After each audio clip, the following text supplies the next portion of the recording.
Salut à tous et à toutes, ravi de vous retrouver ce jeudi, quatrième sortie de ce grand journal pour cette semaine, depuis les studios de Swag dans la capitale des grandes écoles du monde, Boston, Massachusetts, Early Chidorelas, pour présenter ce grand journal.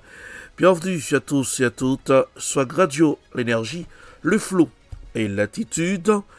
Journal, le grand journal, courtoisie de Brothers Café Créole, situé au 299 Main Street, Everett, chiffré le 617 294 14 25. Brothers Café Créole, c'est la cuisine haïtienne sans limite. Jeudi, c'est la quatrième sortie. Tout de suite, voici les infos. Le président de la République dominicaine, Luis Abinader, a profité de son intervention à la tribune des Nations Unies pour exprimer ses profondes inquiétudes face à la détérioration continue de la situation en Haïti. Selon lui, la crise politique, humanitaire et sécuritaire qui secoue le pays voisin représente une menace directe non seulement pour la République dominicaine, mais aussi pour l'ensemble de la région caribéenne et américaine. Écoutons M. Abinader à l'ONU. J'ai affirmé, avec sens des responsabilités et avec cohérence, ici à l'Assemblée générale et devant toutes les enceintes internationales pertinentes, que la crise multidimensionnelle que traverse Haïti représente une grave menace pour la paix et la sécurité pour mon pays, la République dominicaine, mais pour toute la région aussi. Depuis 2021, nous l'affirmons clairement. La seule issue pour Haïti passe par une action internationale cohérente sur la durée pour réunir les conditions de sécurité à minima et ouvrir la voie à un accord démocratique et souverain plus vaste au sein de la société haïtienne elle-même. Haïti est victime aujourd'hui d'une tragédie humaine sans précédent, en proie à la violence extrême, à l'effondrement de ses institutions. Ce sont des bandes de criminels qui contrôlent le territoire et terrorisent la population, des groupes que les gouvernements de la République dominicaine et des États-Unis ont qualifiés de organisations terroristes et classées comme telles. On ne peut négocier avec de tels groupes. Face à cette réalité, nous avons déployé une offensive diplomatique robuste avec pour objectif d'obtenir une riposte internationale efficace. Dans cet esprit, le Conseil de sécurité a donné son feu vert à la mission multinationale d'appui à la sécurité, la mission MSS, accompagnée par un embargo sur les armes et un régime de sanctions visant les personnes et les institutions qui permettent les activités de ces organisations criminelles. Nous remercions le Kenya, la Jamaïque, Belize, les Bahamas, le Guatemala, El Salvador, ainsi que les États-Unis et le Canada pour leur appui financier et tous les pays qui ont rendu possible ce déploiement. Mais la mission n'est pas encore pleinement déployée. Nous ne sommes pas parvenus aux effectifs complets. Elle ne compte pas non plus sur tous les financements nécessaires. C'est pourquoi la mission n'a pas pu atteindre ses objectifs encore. C'est pourquoi nous appuyons fermement le projet de résolution présenté par Panama et les États-Unis au Conseil de sécurité sur la base de la proposition du secrétaire général, M. Guterres. Projet de résolution qui vise à faire de la mission MSS une force à même d'imposer l'ordre et de rétablir la paix, avec une structure de commandement renforcée. Nous restons toujours au siège des Nations Unies à New York. Le président du Kenya, dont le pays assure le commandement de la mission multinationale d'appui à la sécurité, MMAS, en Haïti, a présenté devant l'Assemblée générale de l'ONU un premier bilan des opérations menées sur le terrain. Écoutons le président kenyan aux tribunes des Nations Unies. Le Kenya parle du haut de l'expérience d'un pays qui a beaucoup investi dans le multilatéralisme.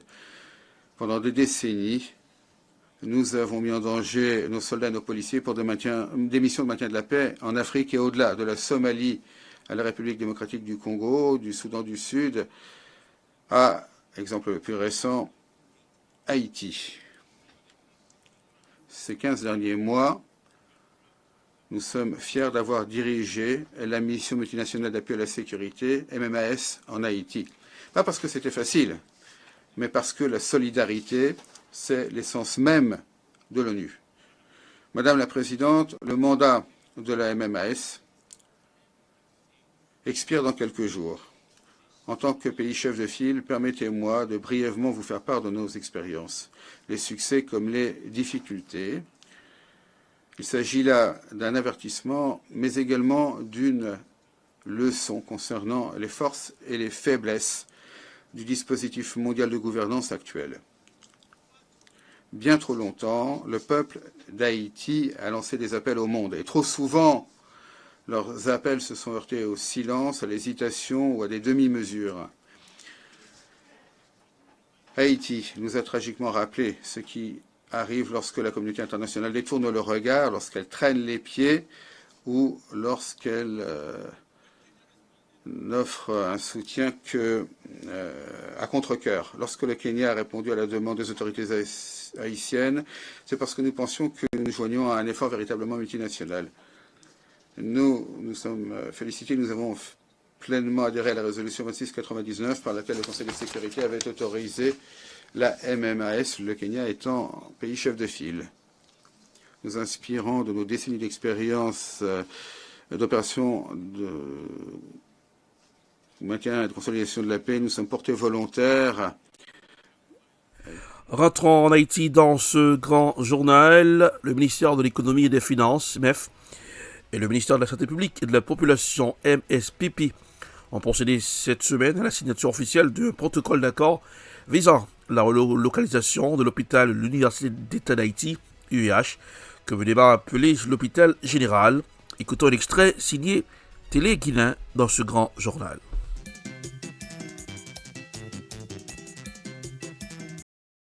Réouverture l'hôpital général, nous pensons que c'est icône, nous, c'est cœur, nous, c'est symbole, nous. Tout le monde, pas grand monde dans la société qui pas d'accord. Mais nous toujours dit qu'il y a des dispositions qui prend. Par exemple, nous signons un contrat avec Bayer. Mais nous avons dit, Dr Prince, nous faisons, mais il mal monté assurément que vous des comptes pas le tourner parce que il y a des bagailles que les gens qui ont un là pas respecté. Nous souhaitons le tourner devant, les ranger et puis laisser ça passer plus facile. C'est fragilité ça des fois, par contre c'est parce que je vais demander à député, je compte administration, je compte sa capacité sécurité, il y a des conditions qui pourraient réunir pour réaliser non seulement la délivrance des soins, mais aussi la formation de nos médecins. L'hôpital général, c'est pour mon système de santé. L'hôpital général, c'est le plus gros centre que nous gagnons dans le pays. Relouvrir, le veut dire qui ça? Relocaliser, le veut dire qui ça? C'est permettre que nous recommencions à fonctionner, nous continuons à soins, parce que tout le monde a droit pour avoir un soin. Nous ne pouvons pas priver les de soins que normalement ils ont droit à aller. Et productif, c'est pour nous supporter classe moyenne parce que le coût de la santé est extrêmement élevé en Haïti. Nous connaissons qu'une simple opération qui permet qu'une famille tombe dans la pauvreté. Donc, si structure publique bien fonctionner, et automatiquement, nous avons moins de tension. Et faut ça fait la réouverture de l'hôpital général, c'est pour chercher un minimum de cohésion sociale pour pas avoir trop de tension au niveau de groupes sociaux et même au niveau de la famille. Je dis, nous réunis pour nous poser une action qui a une grosse signification pour KPTA, pour le gouvernement et surtout pour la population. Action si là, dépasser si y a un simple protocole. C'est un engagement solennel que le gouvernement prend pour le peuple haïtien. Santé, c'est un droit fondamental. Li pas qu'attendre. Peuple haïtien mérite de joindre soin, bonne qualité, dans dignité et dans sécurité. C'est peut-être ça que je dis, dans tête collée à Conseil présidentiel de transition, nous prenons décision pour nous relocaliser provisoirement l'hôpital Université l'État haïtien. Et m'a insisté sur le mot provisoirement. Décision ça bien réfléchie. Li fait pour protéger patients, protéger personnel médical. Et puis nous restons toujours en Haïti dans ce grand journal. Regroupement politique et social haïtien a dévoilé une proposition audacieuse pour la période de transition qui s'ouvrira après le 7 février 2026, date marquant la fin du mandat actuel de facto. Sur le document présenté, la structure suggère que le chef de l'armée d'Haïti prenne les rênes du pays en tant que président provisoire et pour les par un Premier ministre chargé d'assurer la direction du gouvernement. L'objectif affiché serait de restaurer l'autorité de l'État de garantir un climat sécuritaire propice à l'organisation d'élections générales libres et crédibles. Écoutons un extrait dans ce grand journal. Nous venons proposer nation une proposition sortie de crise que plateforme 22 août vient avec lui. Côté que depuis après 25 avril 2024, un groupe femmes et garçons prend tête pays avec plusieurs missions pour faire élection dans le pays. Côté où te comme mission sécurité, élection, référendum. Yon nan bagay sa yo pas jamais accompli. Et je dis mission ça c'est fini, yo pas jamais résoudre rien. Tout ça yo fait c'est goumen pour plus territoire perdu en notre pays. Dans ce sens ça, nous même dans plateforme 22 août, là nous constatons avec un pile organisation de base, nous messieurs dames ça pas venir régler rien en dans pays. Nous si moun ça continue être là, pays a plongé dans Kachouboumbe plus. C'est ça fait nous-mêmes nous dit peuple haïtien à communauté internationale là. Si la ba nous aide, nous pas besoin militaire. C'est renforcer la police là, acclamer pour nous ka joindre sécurité dans le pays. Et ça fait nous dit je dis à proposition plateforme 22 août là, c'est mandé pour général Lamea prend tête pays 7 février 2026. Et une plus gros chantier là bien pour le faire, c'est voyer force multinationale là aller et puis renforcer l'armée avec la police. Le président de la plateforme syndicale pour la défense des écoles privées d'Haïti, Waner Cadet, a pris une décision pour critiquer le ministère de l'Éducation nationale qui annonce la rentrée scolaire pour le 1er octobre. Écoutons un extrait dans ce grand journal.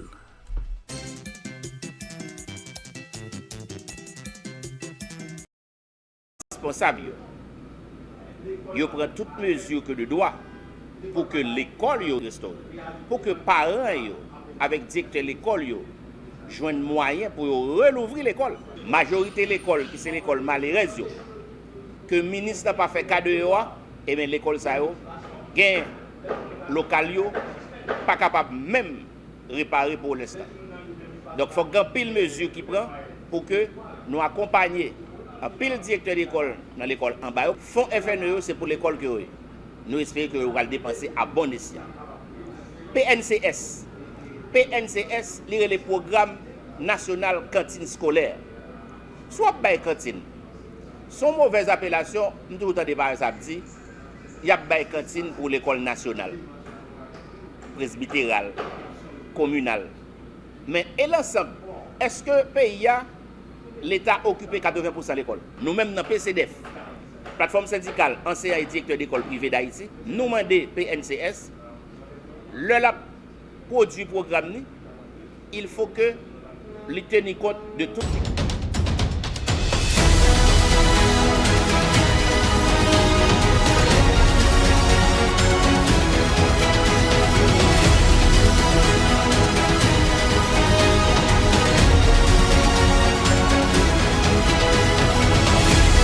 De retour pour la suite de ce grand journal sur Swag Radio. Il faut passer la commande à Alexa chez vous. Alexa, open Swag Radio. Écoutez Swag Radio 24h sur 24. Likez la page Facebook de Swag Radio, la page YouTube de Swag Radio et People News pour les informations en créole, les informations à la vitesse de la lumière. P-News sur WhatsApp. Suivez cette page. Le grand journal contredit de Brothers Café Créole, la cuisine haïtienne sans limite à Brothers Café Créole, 299 Main Street, Everett. Allez, chiffrez le 617 294 1425. La cuisine haïtienne sans limite pour le petit déjeuner ce matin. Sommet des Nations Unies sur le climat, Guterres demande de fixer de nouveaux objectifs climatiques plus ambitieux et plus rapides. Le secrétaire général des Nations Unies, Antonio Guterres, a appelé toutes les parties à l'accord de Paris à fixer des objectifs climatiques plus ambitieux pour 2035, en insistant sur la nécessité de réduction d'émissions plus importantes et de mesures plus rapides. Il a préconisé un financement urgent pour aider les pays en développement à exploiter les énergies propres et à protéger les vies et les économies. Malgré les nouvelles promesses, il manque plusieurs milliers de milliards. Voici un reportage signé CGTN News. La semaine du climat des Nations Unies a débuté par un appel qui donne à réfléchir de la part de son secrétaire général. Je pense que nous sommes sur le point d'échouer dans la réalisation de l'objectif, ce qui constitue une raison supplémentaire, à l'heure actuelle, d'exercer toutes les pressions possibles pour obtenir des contributions déterminées au niveau national adéquat. Il parle des engagements pris par les pays pour limiter leur empreinte carbone. Et cela nécessite des financements consacrés au développement des infrastructures pour l'énergie verte. Dans la dernière COP, le problème était que les pays en développement estimaient que même 100 milliards de dollars étaient loin d'être suffisants et certains ont proposé un objectif de 1300 milliards de dollars par an, ce qui représente une charge assez lourde pour les pays industrialisés ou développés. Le Brésil a annoncé cette semaine une contribution d'1 milliard de dollars pour lancer le programme Tropical Forest Forever Facility. Cette initiative financera les efforts visant à préserver les forêts menacées. L'Union européenne a annoncé un nouvel objectif climatique visant à réduire les émissions de 90% d'ici 2040, avertissant que tout retard dans l'action serait suicidaire. Mais l'un des plus grands émetteurs de carbone au monde, les États-Unis, ne fait plus partie de la solution. L'empreinte carbone est une fausse alerte inventée par des personnes mal intentionnées qui s'engagent sur la voie de la destruction totale. Selon les chercheurs, la position des États-Unis ne fait qu'exacerber une pression supplémentaire sur le reste du monde. La crainte est que parfois, le mieux soit l'ennemi du bien. Cela signifie que les gens sont tellement préoccupés par l'atteinte d'un objectif qu'ils se découragent et cessent de coopérer ou de s'impliquer. Ainsi, le fait qu'il y ait actuellement pour environ 35 milliards de dollars d'engagement, dont environ la moitié dans des projets concrets, est un bon début et ne devrait pas freiner ou ralentir les progrès dans ce domaine. Les objectifs climatiques risquent d'être compromis en l'absence de soutien financier. À quelques semaines de la COP30, les militants affirment que la priorité est de transformer les promesses en résultats concrets. Nous en France, les syndicats annoncent une nouvelle journée de mobilisation après un entretien à Matignon. Parallèlement, les organisations patronales reçues à Matignon hier mercredi ont annoncé un énorme meeting le lundi 13 octobre dans le cadre des débats autour du budget 2026. Voici un reportage signé Euronews. L'intersyndicale a annoncé une nouvelle journée de mobilisation jeudi 2 octobre après l'échec des discussions avec Sébastien Lecornu. Les dirigeants des syndicats ont déclaré que le nouveau Premier ministre n'avait pas réussi à les convaincre en apportant des réponses claires aux revendications des travailleurs. La numéro 1 de la CGT, Sophie Binet, a même fustigé 2 heures de langue de bois. Les syndicats lui demandaient le retrait des réformes controversées des retraites et du chômage, la fin des suppressions d'emplois dans la fonction publique et l'abandon du budget d'austérité pour l'année prochaine. Plus de 500 000 personnes ont participé aux manifestations le 18 septembre dernier qui ont donné lieu à des affrontements avec la police. Les syndicats affirment de leur côté que la participation a dépassé le million de personnes. Sébastien Lecornu est également soumis à une pression croissante de la part des organisations patronales qui prévoient un grand rassemblement à Paris le 13 octobre. Emmanuel Macron a défendu le locataire de Matignon, déclarant qu'il avait raison de prendre son temps pour constituer son équipe. Sébastien Lecornu a assuré aux partenaires sociaux qu'il n'entendait pas passer en force et souhaitait les revoir dans les prochains jours. Toutefois, le temps risque de lui manquer. Entre la future mobilisation des syndicats et le rassemblement prévu par le patronat, le Premier ministre se retrouve pris entre deux feux. Nous irons en Guinée. 89,38% des électeurs ont voté oui pour le projet de constitution, avec un taux de participation de 86,42% sur les 6,7 millions d'inscrits, selon le ministre de l'administration territoriale, Ibrahim Khalil Condé. Voici un reportage signé Africa News.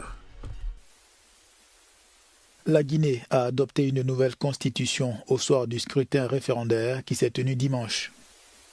89,38% des électeurs ont voté oui pour le projet de constitution, avec un taux de participation de 86,42% sur les 6,7 millions d'inscrits, selon le ministre de l'administration territoriale, Ibrahim Khalil Condé.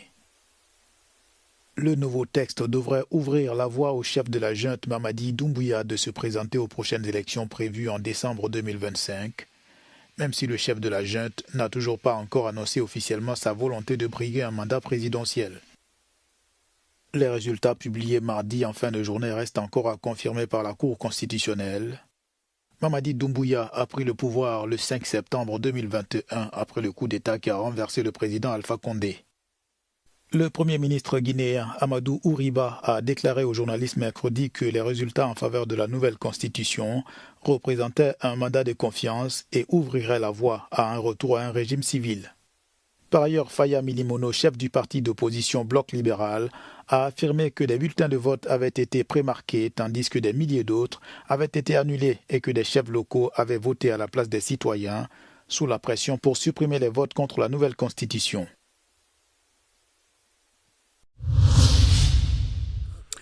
Nous irons en France. L'ancien président Nicolas Sarkozy a été jugé coupable d'association de malfaiteurs, mais relaxé des faits de corruption qui lui étaient reprochés dans l'affaire des soupçons de financement libyen de sa campagne présidentielle de 2007. Voici un reportage signé France 24. Au cœur de l'affaire, le financement de la campagne électorale de 2007 de Nicolas Sarkozy. L'ancien président français était suspecté d'avoir noué un pacte avec l'ancien dictateur libyen Mouammar Kadhafi pour financer son accession au pouvoir. En échange, le président nouvellement élu aurait ensuite participé à la réhabilitation de la Libye sur la scène internationale. Point d'orgue de ce retour en grâce, une visite officielle de 5 jours du guide libyen à Paris et la signature de nombreux contrats. Des liens qui auraient été noués dès fin 2005 et la première visite de Nicolas Sarkozy à Tripoli, officiellement pour discuter de coopération sécuritaire. Au cœur du dossier, 2 hommes d'affaires étaient soupçonnés d'avoir servi d'intermédiaires, le franco-algérien Alexandre Djouri, qui a toujours nié les faits, et le franco-libanais Ziad Takieddine, décédé il y a quelques jours, qui avait affirmé aux enquêteurs avoir transporté 3 valises d'argent liquide pour un montant total de 5 millions d'euros entre la Libye et Paris. Oui, Kadhafi a payé Sarkozy, a payé pour la campagne, a payé pour autre chose, c'est pas mon problème. Après plus d'une décennie d'enquête, 11 prévenus étaient poursuivis. Parmi eux, 3 membres de la garde rapprochée de l'ancien président, Éric Woerth, Brice Hortefeux et Claude Guéant. Ils avaient dû s'expliquer sur l'usage massif d'argent liquide lors de la campagne présidentielle de 2007. À l'époque, au moins 250 000 euros de primes ont été versés en espèces aux salariés, des fonds dont l'origine reste obscure. Depuis 2011, Nicolas Sarkozy et ses proches crient au complot et voient dans cette affaire une vengeance du clan Kadhafi pour le rôle de la France dans sa chute en 2011. Dossier spécial dans ce grand journal parlant de l'immigration et de l'émigration sur les plages du nord de la France. Même lorsque le vent souffle et que la mer devient menaçante, certains tentent encore de rejoindre les côtes anglaises, mais ceux qui réussissent ne sont pas au bout de leur peine. Le Royaume-Uni a commencé à renvoyer vers la France les migrants ayant traversé la Manche illégalement. Écoutons un dossier spécial signé Radio-Canada. Le soleil se couche à Boulogne-sur-Mer. Après 8 jours de pluie et de vent violent, les riverains profitent de tout ce que la plage offre de magique. C'est la carte postale idyllique de la côte d'Opale dans le nord-ouest de la France. Difficile de croire que dans quelques heures, ces mêmes plages seront le théâtre d'un exil des plus dangereux. Pourtant.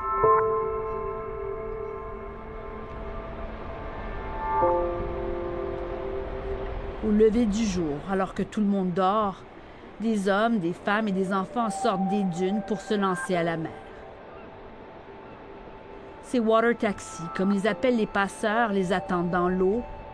Assis à califourchon, souvent sans bouée de sauvetage, ils prennent le large pour l'Angleterre. C'est la valse habituelle des sans-papiers. Les points de départ se multiplient d'année en année. Moi non plus, je n'aurais pas de bidé. Au volant de sa camionnette, Franck Triquet, un bénévole de l'association Opale Exil, ratisse la côte avec des collègues à la recherche de ceux qui ont été laissés en plan. Ils sont souvent épuisés, ils ont froid, ils ont soif, ils sont déçus. Ils se rabattent sur un vaste réseau de contacts qui les oriente vers un groupe de Somaliens dont le bateau s'est troué à quelques minutes du départ. Ahmed et ses sœurs ont payé 700 à 1 000 euros pour leur place à bord. I was 10 years in Germany. They don't give me an passport like that. Just I want to go to England. Il dit qu'ils n'ont plus où aller et sont incapables de marcher 1 kilomètre de plus. Il faut faire attention que tu ne te blesses pas, que tu ne te fasses pas une cloque à côté en marchant. Car ce n'est que partie remise, nous dit ce jeune Somalien. À défaut de pouvoir s'installer en Europe, où ils ont été refusés, l'Angleterre, dit-il, est tout ce qu'il nous reste. We try to explain our situation, but it's very hard to understand it. It's the only country that remains for us now. Ils tenteront tous de traverser à nouveau dès qu'une fenêtre météo sera propice, et ce en dépit des mesures sans précédent mises en place par la France et le Royaume-Uni, qui ont pour but de les en dissuader. Il n'y a rien qui les arrête et sans doute que cet accord ne va pas freiner non plus leur tentative, quoi. Baptisé One In, One Out, ce projet expérimental permet désormais au Royaume-Uni de renvoyer en France ces migrants qui arrivent illégalement, même s'il n'est plus membre de l'Union européenne. En échange, la France enverra à Londres des exilés de son territoire, mais à certaines conditions strictes. Politique, une illusion de fermeté vendue comme un succès. Une entente remplie de flou, disent les ONG qui sont aux premières loges des traversées. C'est un coup de communication diplomatique entre deux États qui essayent de récupérer leur électorat. C'est de rassurer l'opinion publique qui est actuellement contre l'immigration. Cet après-midi, ces chaussures ont été déposées sur le sable à la mémoire des centaines de morts et de disparus en mer, dont 6, pas plus tard que la semaine dernière. On constate ce qui se passe ici, on en est complètement bouleversé. Sylvie habite à 500 mètres de la plage. Elle héberge régulièrement des rescapés de la Manche, comme cette famille de Kurdes iraniens dont nous avons protégé l'identité. Ils ont fait naufrage la semaine dernière, donc ils sont encore très traumatisés par ça. 130 people in the one boat. Yes. Nous étions 130 à bord, dit la mère, qui se remet d'un coup de froid et dont le fils autiste est toujours sous le choc après avoir été secouru en hélicoptère. And when people cry and when people speak. En parler, c'est revivre la peur, les cris, l'eau et même l'essence qu'ils ont avalée. Un cauchemar qui ne les empêchera pas de recommencer quand il fera beau. We are going in UK or die. It is not have a choice for. Mais nous n'avons pas le choix. C'est le Royaume-Uni ou la mort. Ils seront envoyés ici et après. Ici, on ne veut pas d'eux. Donc, qu'est-ce qu'ils font? Une question qui plane au-dessus des plages de la côte, mais dont personne ne connaît encore la réponse.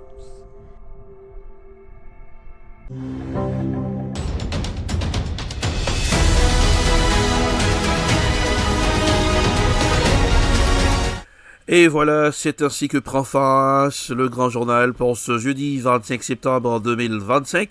Avant de partir, couleur du temps pour ce aujourd'hui, dans la matinée, c'est la pluie qui commence, le chaud pour ce matin. Température 64 degrés Fahrenheit à 8h du mat, 64 degrés Fahrenheit à 9h, 65 degrés Fahrenheit. Et puis il y aura la pluie, la pluie sera toujours présente. À 10h du mat, 66 degrés Fahrenheit, il y aura des brouillards.